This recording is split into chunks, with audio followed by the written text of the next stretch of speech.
Вот, все на 6.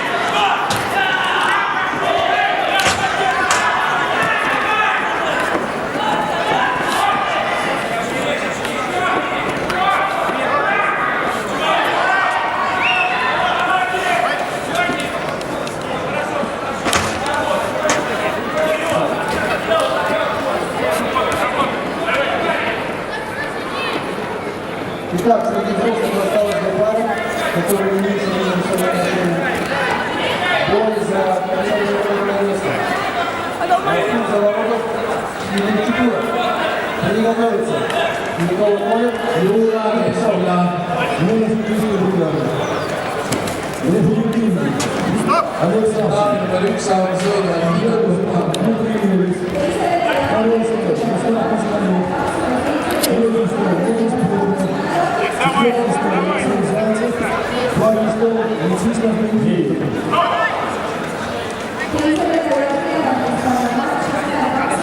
Есть пауза? Я не знаю. Я тоже не знаю.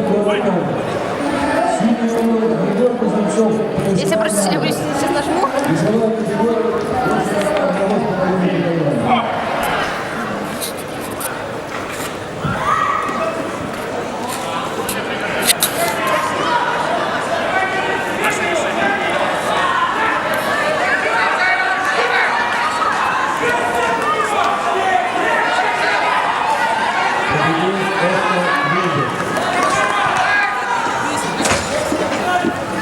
Следующий бой.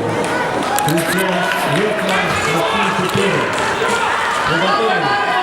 Йорген Кампеле, Роберт Милова.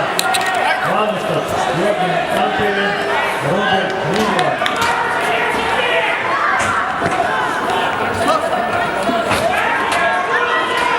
Максим Тетерев.